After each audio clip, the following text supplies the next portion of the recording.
Bueno, el día de hoy, primero siéntense, por favor. Tenemos un enlace a Acapulco con Sebastián Ramírez y con la gobernadora Evelyn Salgado, porque hemos estado haciendo una serie de intervenciones en la costera, que son parte de Acapulco se transforma contigo, ese plan que hicimos después del huracán John, y ahora para las vacaciones de diciembre pues van a encontrar muy bonita la costera. Entonces ellos nos van a platicar de qué se hizo y después pasaríamos un video. Después de eso viene el director del SAT, la secretaria Anticorrupción y Buen Gobierno y la procuradora fiscal. Nos van a presentar de manera breve el avance, digamos, de el pago que tiene que hacer Grupo Salinas a partir de la resolución de la Corte. Queremos que sea muy claro los tiempos y a qué tiene derecho también el Grupo Salinas a partir de la resolución de la Corte, para que todos estén enterados. Es un asunto informativo y lo va a presentar el director del SAT. Y después está aquí Jesús Ramírez, coordinador de asesores, por un documento muy interesante que sacó Banco Mundial, nos va a presentar los resultados de cómo creció la clase media en el país con la Cuarta Transformación. Muy interesante.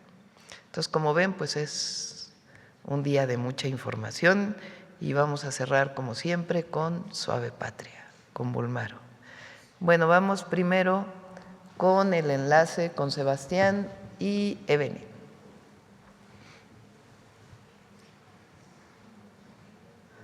No se escucha, Sebastián.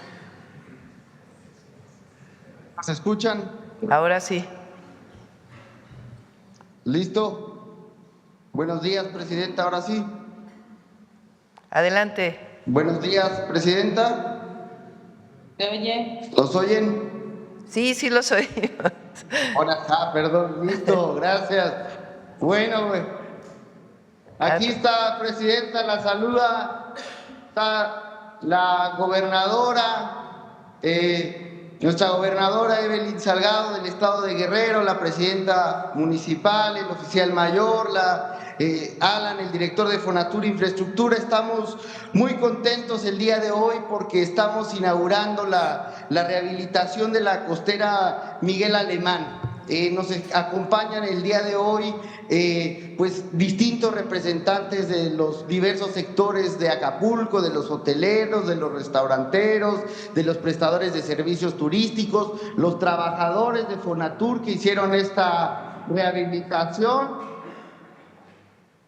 Y queremos informarle, Presidenta, con mucho orgullo, que pues esta intervención forma parte del programa Acapulco se transforma contigo, que usted inició y decretó el 17 de enero de este año. Esta intervención tiene 3 componentes: movilidad segura para los peatones y renovación urbana, iluminación e infraestructura verde y medio ambiente.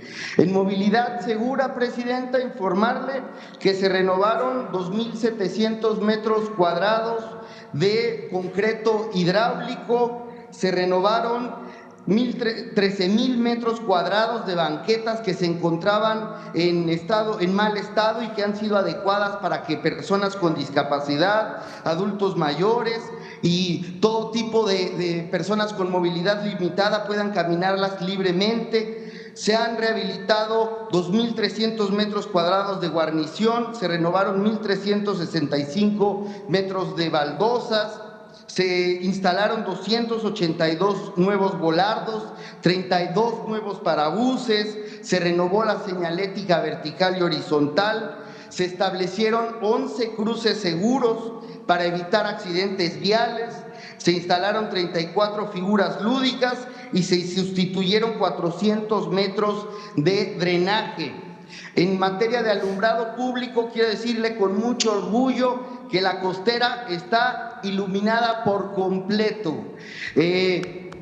Instalamos 800 luminarias solares que son ecológicas y que se instalaron tanto para el arroyo vehicular como para la banqueta. Y en materia de infraestructura verde, instalamos 125 jardines de lluvia, que son 2.500 metros cuadrados nuevos de área verde. Ahí donde había concreto que estaba de más, se levantó, se puso área verde para favorecer la permeabilidad. Instalamos 9.700 metros de pasto nuevo, 60.000 plantas nativas, 300 árboles y 11 kilómetros de riego automatizado.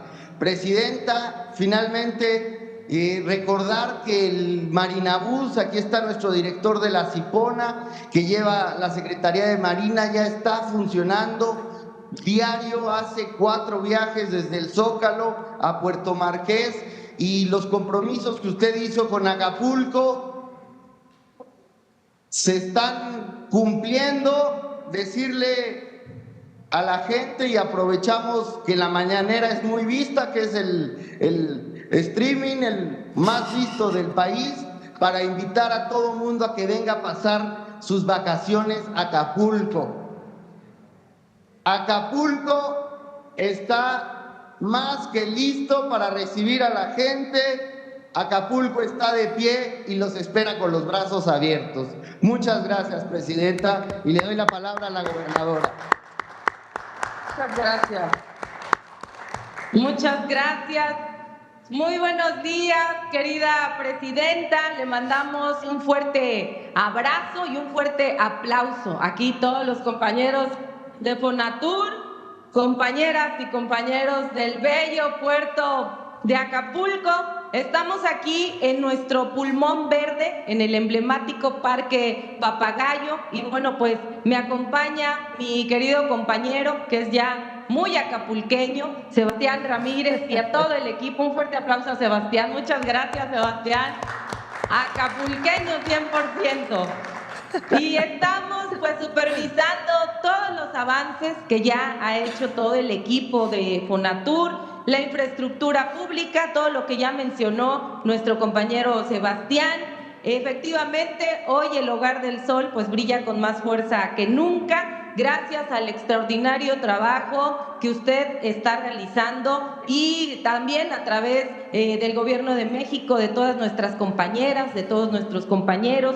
Agradecemos también a Fonatur porque hoy contamos con senderos seguros para todas las mujeres, iluminación, accesos de playa remodelados, nuevos espacios públicos, pero aparte son abiertos y gratuitos para todas y para todos. El Marinabús, una nueva imagen urbana de esta zona turística que tantas alegrías nos ha regalado a todas las familias de Acapulco, de México y del mundo. Y desde el Gobierno del Estado, decirle, querida presidenta, que seguimos también trabajando.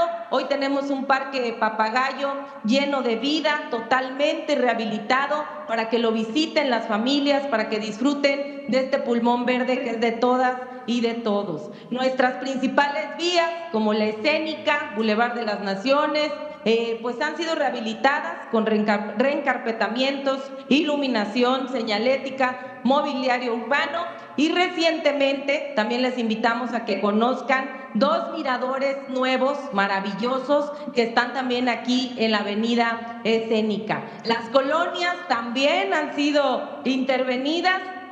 No nada más la parte de la costera, que es muy importante este programa de rehabilitación urbana en la costera, pero también se están interviniendo las colonias, los barrios.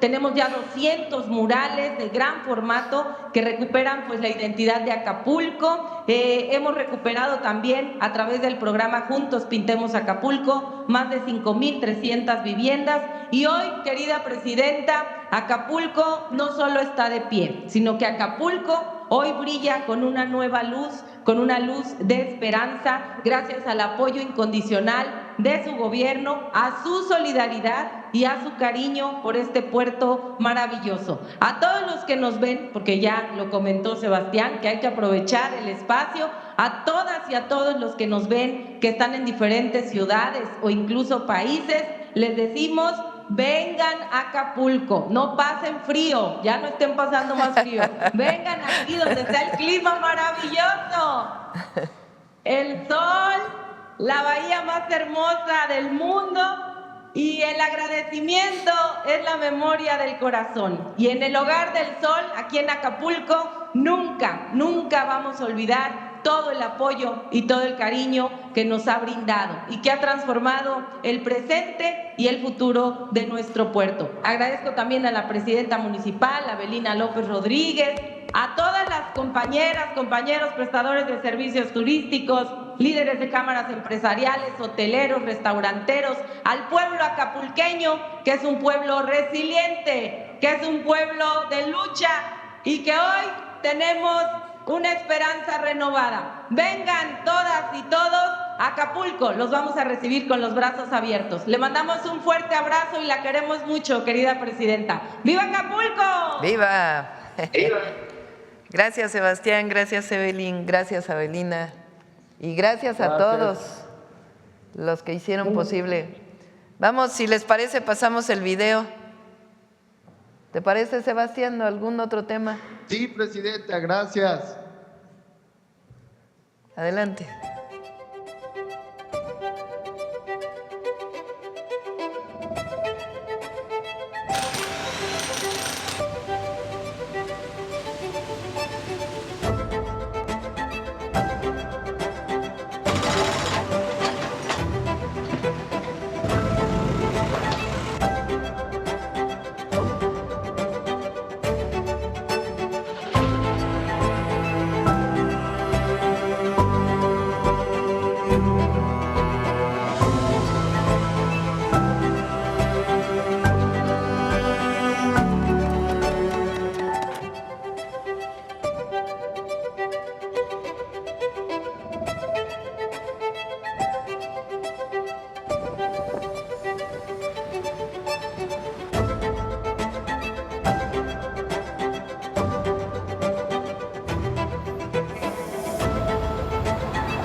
Muchas gracias.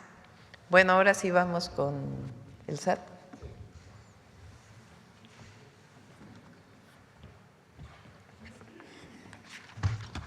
Muchas gracias, presidenta.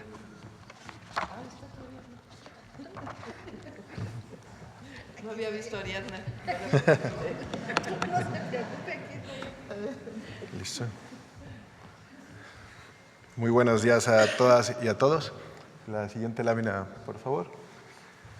El día de hoy vamos a compartirles una breve actualización de los adeudos fiscales de dos empresas y la lectura va a ser de izquierda a derecha. Vamos a empezar donde dice SAT 2013-2018. Les recordamos que entre 2013 y 2018 la autoridad fiscal determinó a través de resoluciones administrativas adeudos del impuesto sobre la renta correspondientes a los ejercicios 2008 a 2013. Toda vez que las pérdidas fiscales utilizadas por las empresas eran improcedentes. Posteriormente, las empresas impugnaron esta determinación ante el Tribunal Federal de Justicia Administrativa, el cual resolvió entre 2019 y 2023 que los adeudos determinados y confirmados por el SAT eran procedentes. De nueva cuenta, las empresas impugnaron la resolución del Tribunal de Justicia Administrativa ahora ante el Poder Judicial de la Federación, donde los tribunales colegiados en 2024 y 2025, como se muestra en la lámina, negaron el amparo confirmando la procedencia de los adeudos. Finalmente, las empresas acudieron a la Suprema Corte de Justicia de la Nación, que es la última instancia, la cual, como todos sabemos, el pasado 13 de noviembre desechó sus impugnaciones, confirmando de manera definitiva las resoluciones de los tribunales. Tras la resolución definitiva de la Corte, la autoridad fiscal tiene la obligación de continuar con el procedimiento de cobro, por lo que el mes que entra, en enero de 2026, se requerirá el pago por 51,000 millones de pesos conforme al Código Fiscal de la Federación. En caso de intención de cubrir el adeudo, los contribuyentes podrán solicitar ante el SAT, dependiendo del orden y esquema de pago, ajustes a la baja de hasta 39% conforme a la ley y a las sentencias de los tribunales. Ahora bien, es importante mencionar que de conformidad con el artículo 31, fracción cuarta de nuestra Constitución, es obligación de todas y todos contribuir a los gastos públicos de manera proporcional y equitativa como disponen las leyes, por lo que invitamos a estas empresas a realizar los pagos correspondientes. La siguiente lámina. Gracias. Nos encontramos el día de hoy aquí. Ya la Suprema Corte de Justicia de la Nación notificó al SAT, como ya lo comentamos, y el SAT va a notificar el requerimiento de pago en enero de 2026. Una vez que surta efectos la notificación del requerimiento de pago, inicia el plazo para el pago voluntario y el pago de conformidad con el Código Fiscal de la Federación. Los contribuyentes podrán solicitar a la autoridad lo que conforme a derecho proceda para realizar el pago. Gracias. Bueno, es importante que se conozca, porque ha sido tema en la mañanera, lo que dice la ley, porque a eso nos sujetamos nosotros. Entonces resolvió la Corte, como bien dice el SAT, se notifica en enero. Estas empresas tienen derecho, por como fueron las resoluciones de los tribunales previos, a solicitar descuentos, vamos a decirlo así, de acuerdo y de conformidad con el Código Fiscal. Entonces, se notifica en enero y esperemos que se pague, así de sencillo. Si no pagan, pues entonces ya viene otro proceso que ya sería tema posterior. Y realmente este tema nosotros es importante que se sepa que es un tema legal, jurídico, administrativo. Entonces, la siguiente información yo le voy a pedir a la Secretaría de Hacienda y al SAT que sigan informando sobre este tema ya en enero. Ya lo político es otra cosa. Ahora, como es de conocimiento, pues es importante que todos sepan qué es lo que viene hacia adelante. Entonces, por eso quisimos presentarlo aquí en la mañanera. Ha estado trabajando en todo ello, supervisando la Procuraduría Fiscal, porque es su responsabilidad, y de igual manera la Secretaría de Anticorrupción y Buen Gobierno. Bueno, este es el segundo tema que queríamos informar. Y ahora vamos, bueno, son dos temas adicionales. Uno, no sé si se acuerdan que habíamos quedado de hacer una revisión de los programas de bienestar, los programas sociales, lo que antes se llamaba programas sociales focalizados sobre todo. Y cómo nosotros, con la Cuarta Transformación, definimos programas de bienestar como derechos que hoy están en la Constitución. Eso nos lo va a presentar de manera breve Ariadna y después pasamos a lo de Jesús, a cómo ha aumentado la clase media en México con la Cuarta Transformación. Adelante. Muy buenos días a todas y a todos. Vamos a platicar de cómo era la política social y cómo es la política de bienestar. Adelante. Gracias. Tenemos 10 grandes diferencias para encuadrar con mucha claridad lo que antes sucedía y lo que hoy se hace como una política de Estado. En primer lugar, pues en el lado izquierdo de la lámina tenemos los programas o las estrategias que se implementaron, sobre todo en el periodo neoliberal. Tenemos lo que era Solidaridad con Salinas de Gortari, Progresa con Ernesto Zedillo, Oportunidades, los dos gobiernos del PAN, con el presidente Fox y Calderón, y Prospera con el presidente Peña. Lo enmarcamos porque, aunque eran dos partidos distintos, pero actuaban de la misma manera. Y como ahora se conduce esta política, que insisto, es una política de Estado. En primer lugar, era una política asistencial. Hoy nosotros estamos construyendo una política de derechos, porque estos derechos están en la Constitución, pasaron de ser un programa de bienestar a una política de derechos establecida en la Carta Magna. Otra gran diferencia muy importante es que los pueblos indígenas históricamente habían sido olvidados y hoy con la política de bienestar son, primero tienen un reconocimiento, como ya conocemos en la Constitución, pero no solamente como sujetos de derecho, sino como comunidades también sujetos de derecho, y les hemos dado la atención prioritaria frente a todos los demás. Pasaron de ser beneficiarios, como lo eran antes en la política pasada, a ser sujetos de derecho. Esto es muy importante porque vamos fortaleciendo la capacidad del pueblo de también exigir sus derechos, y por eso es tan importante que esté en la Constitución. La estrategia de programas focalizados en realidad era una estrategia de discrecionalidad política y electoral. Y lo que se definió como una política en los programas de bienestar es que tiende a ser universal. Ya son universales las pensiones, las 3 pensiones de adulto mayor, de las mujeres y de discapacidad, y también las becas, estamos caminando hacia ello. Porque en el pasado, pese a que hoy cuestionan de otra manera, era lo que sucedía. Y bueno, nosotros que venimos del movimiento y trabajar siempre en el territorio, pues éramos los que conocíamos cómo se operaban esos programas. Por eso la focalización no construye derechos, por el contrario. Y hoy tenemos políticas que tienden a ser universales, y no todos los programas lo son, pero tienden a ser universales y resolver problemas concretos. Las dádivas eran condicionadas, se entregaban despensa, cemento, varilla, cosas en especie que eran negocios de los funcionarios públicos, y hoy se genera un ingreso básico para las familias.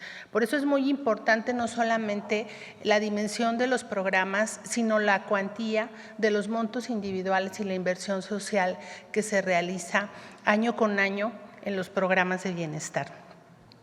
También se entregaban los recursos o las cosas a través de las organizaciones sociales o civiles, y hoy eso se terminó.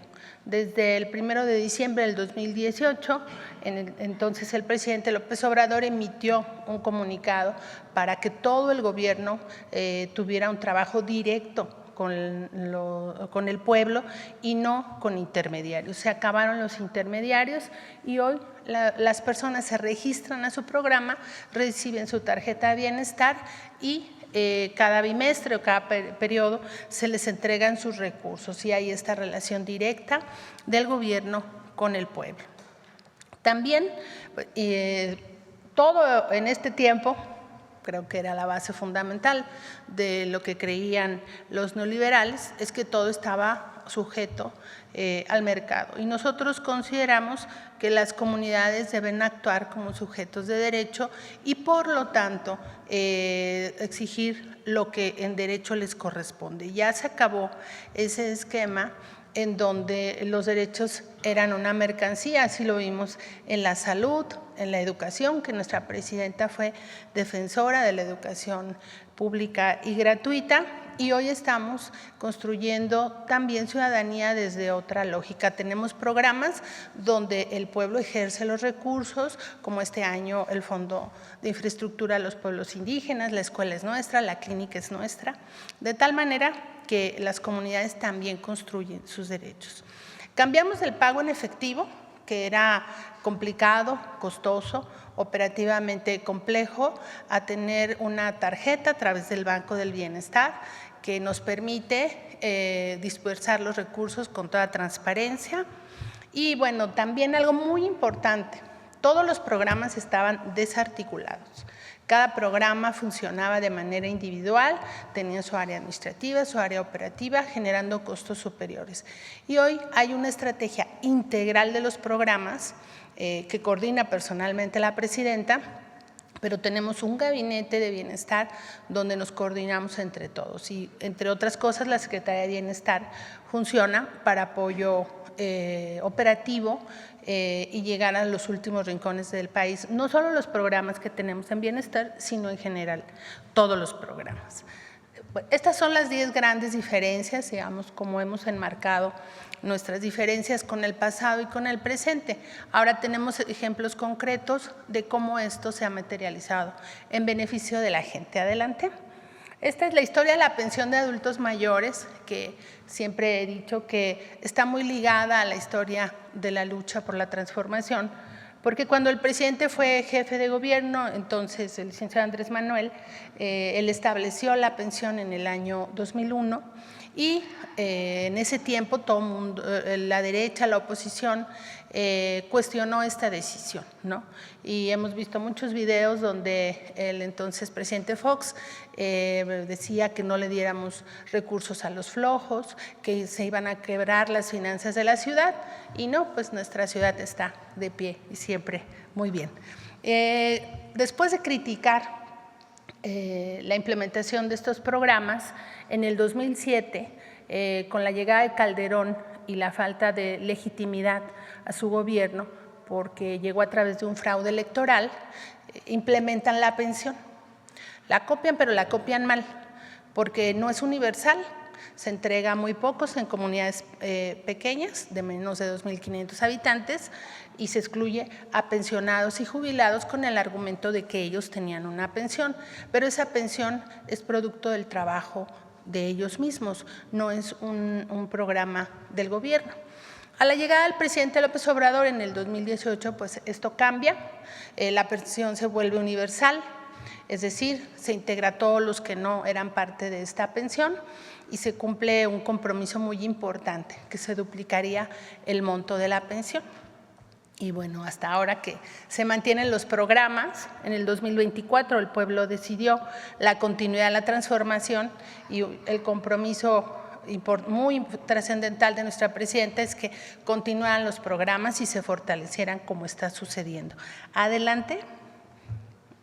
Y este es un ejemplo de cómo la inversión social para el monto individual de cada derechohabiente ha cambiado. En el 2018, esta pensión tenía 1,160 pesos de entrega bimestral. Hoy estamos llegando a 6,200 pesos en este diciembre y ya nuestra presidenta anunciará en su momento los incrementos de los programas.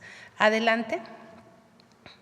Y esta es una gráfica de cómo sucedió en el sexenio de Calderón, el sexenio del presidente Peña y cómo ha sucedido en estos 7 años de gobierno de la transformación. Desde el inicio de la pensión se entregaban 1,000 pesos bimestrales. El gobierno de Calderón nunca lo incrementó, fue lo mismo, siempre fue el mismo monto. El presidente Peña incrementó a 160 pesos, eso fue lo que incrementó. Y bueno, después ya con los gobiernos en la transformación se ha incrementado esta pensión 5,040 pesos hasta llegar a 6,200. Adelante. Y esta otra gráfica también refleja pues la disposición a invertir en el pueblo. En la parte azul pues es el gobierno de Calderón, invirtieron 67,000 millones de pesos, con el presidente Peña 211,000 millones y solo en esta pensión. Y lo que llevamos de 7 años de gobierno, de la Cuarta Transformación, se han invertido 1,501 millones de pesos para la pensión de adulto mayor. Adelante. Ya me voy más rápido. En el caso de los beneficiarios, pues se han incrementado porque, como ya dije, la pensión se convirtió en una pensión universal, pero además nuestra dinámica demográfica nos lleva a que los adultos mayores es una población que proporcionalmente crece en comparación con el resto de la población. Por eso tenemos más derechohabientes, más inversión y se ha mantenido el aumento de los programas de bienestar. Adelante. Y solo me refiero a otra pensión, que es la de discapacidad, que esa no existía. Las personas con discapacidad no estaban en la agenda pública del gobierno y no había una política de Estado, siendo un grupo vulnerable de la población, muy importante, que seguimos avanzando. Recordar que ya también es un derecho, pero también es un derecho la Constitución, el derecho a la rehabilitación, que es un derecho llave para las personas con discapacidad y que puedan alcanzar su autonomía. ¿Es cuánto, Presidenta? Muchas Gracias. gracias. Jesús.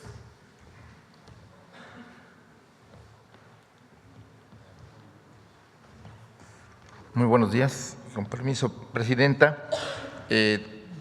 Bueno, como resultado de la política social y de la política económica de este gobierno, que acaba de explicar la parte social, la Secretaría de Bienestar, pues presentaremos unos datos del Banco Mundial que dio a conocer en su último informe sobre pobreza y equidad, donde, la siguiente lámina, por favor, destaca el resultado en América Latina del crecimiento de la clase media y señala que México y Brasil son los países donde más creció la clase media. Este dato es importante, se ha dado énfasis en el resultado de la política económica y social de los gobiernos de la Cuarta Transformación, del presidente Andrés Manuel López Obrador y hoy de la presidenta Claudia Sheinbaum, de cómo se ha reducido la pobreza en más del 13%, y eso es una reducción histórica. Pero aquí encontramos un dato también histórico, que es el aumento de la clase media como no se había dado nunca en nuestro país. Entonces, de acuerdo al Banco Mundial, considera que la clase media es aquellas personas que ganan más de $17, alrededor de 340 pesos al día, y considera que son pobres las personas que pues tienen ingresos menores a $8.30, algo así como 166 pesos diarios. Entonces, esas son sus consideraciones técnicas para esta medición. Coincide totalmente con los datos del INEGI y con los que se tienen en las estadísticas nacionales, como lo vamos a ver más adelante. La siguiente, por favor. De acuerdo con estos datos, estos son datos del Banco Mundial, que considera que, por ejemplo, la pobreza en México en 2018 estaba, digamos, 35.5% de la población estaba por debajo del ingreso de los 166 pesos diarios, $17. Hubo un ajuste justo en 2016. La medición de pobreza y de ingreso y equidad se hace cada 2 años, por eso se da a conocer hasta ahora los datos del 24.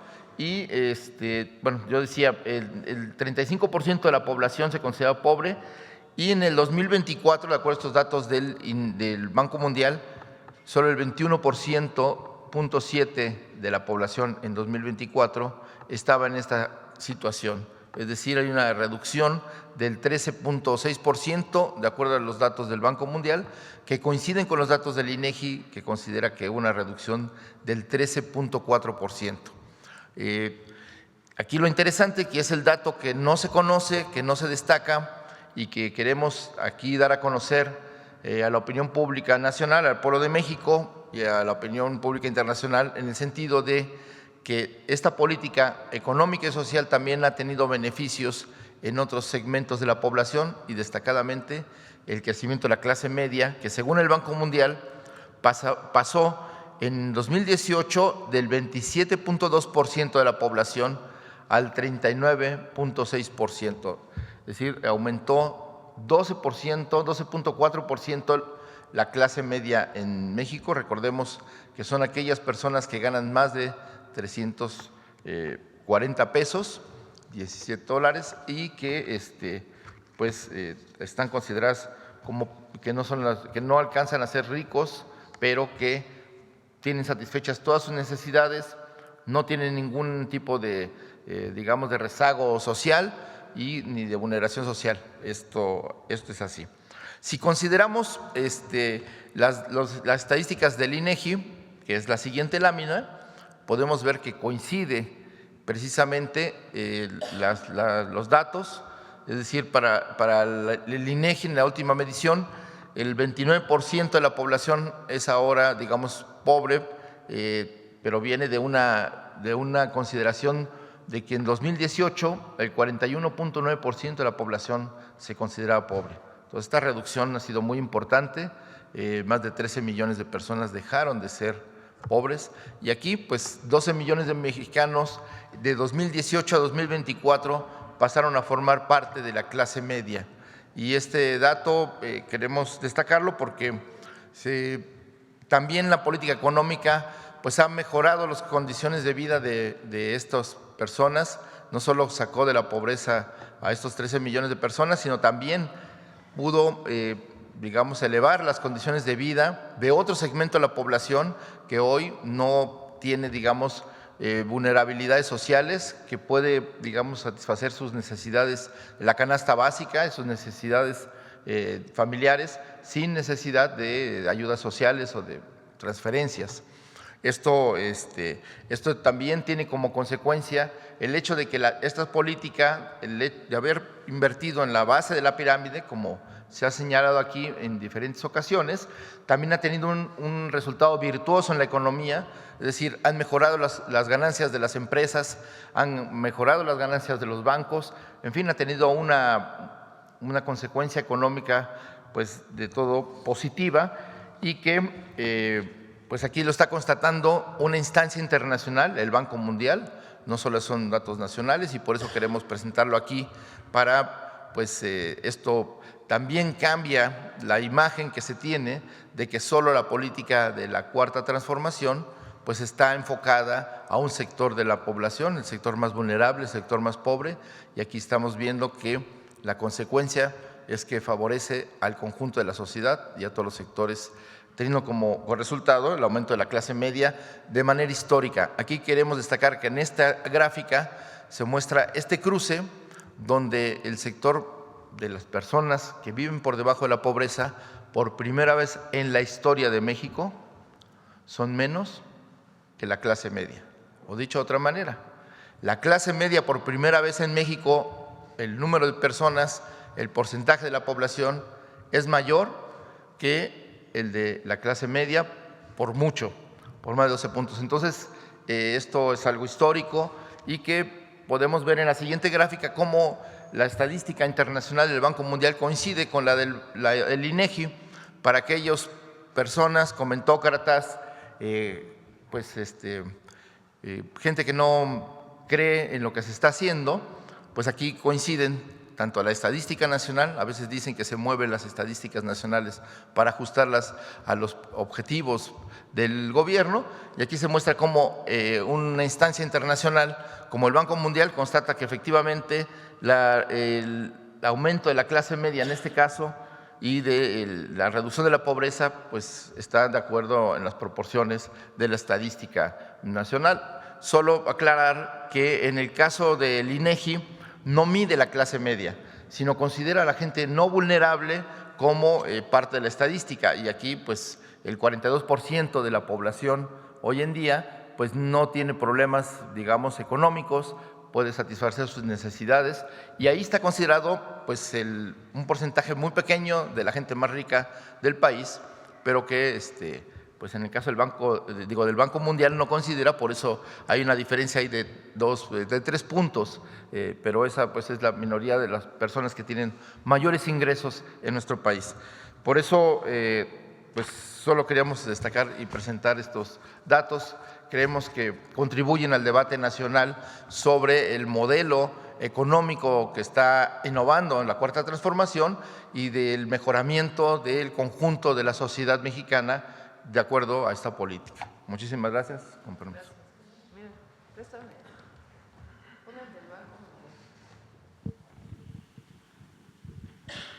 El anterior.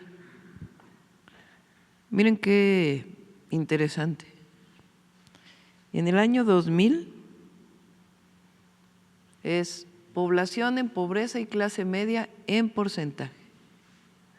En el año 2000, después de 3 sexenios de neoliberalismo, a la entrada del siglo XXI, la clase media en México representaba, estos son datos del Banco Mundial,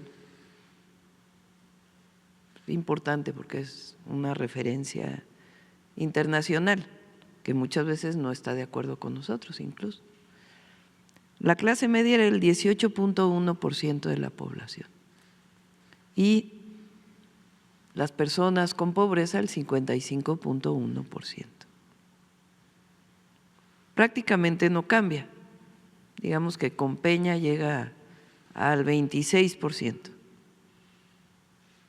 Perdón, aquí, al 27.2%. La pobreza y la clase media, perdón, es pobreza 35.3% y clase media 27.2%. En el 22, recuerden que aquí fue la pandemia, una caída del 8% del Producto Interno Bruto y pues mucho sufrimiento, no solo por cuestiones de salud, sino también por la economía, es algo que vivió el mundo entero, por el cierre de los negocios derivado de la pandemia. Y después, en 2022, de acuerdo con el Banco Mundial, es la primera vez porque desde aquí se mide, no se tiene atrás. Es la primera vez que en México hay más personas que están reconocidas como en clase media y menos personas en pobreza. Y luego viene el brinco del 2024. Fíjense, comparen esto con esto. Esta es la brecha. Y ahora no. Claro que queremos que haya todavía menos personas en pobreza. Pero miren cómo cambió. Hay más gente que tiene pues las principales necesidades resueltas, ya no hay vulnerabilidad, le llama el INEGI, frente al 21.7%, de acuerdo al Banco Mundial. ¿Qué fue lo que ocurrió en México? Se llama Cuarta Transformación, se llama gobierno humanista, se llama economía moral, programas de bienestar, derechos, no programas asistencialistas, sino derechos. Mira, pásame la gráfica de cómo crece la pensión adulto mayor.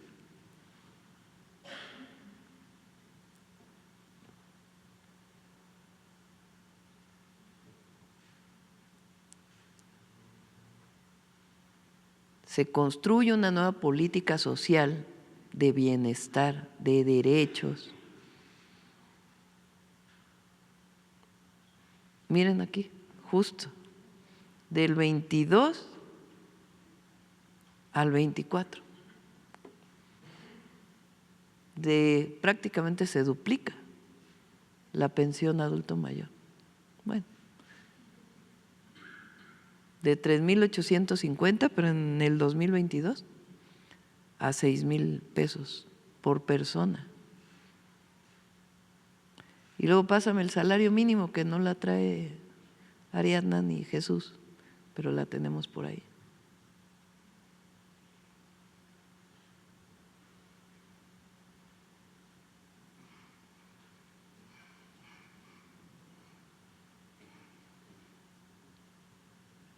¿Sí la tiene?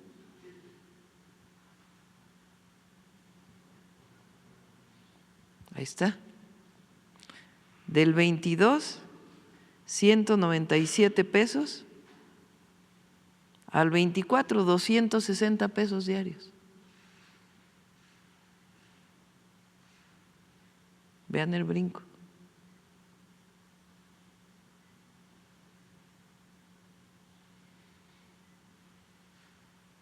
Muy interesante.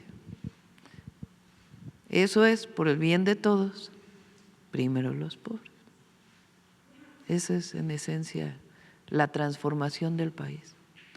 Hoy hay en México más familias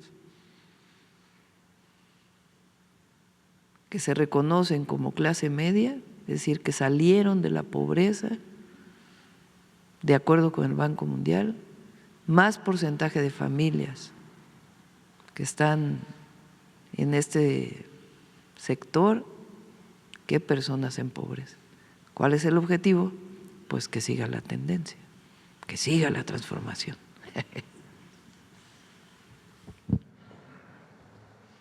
Bueno, ahora sí, preguntas.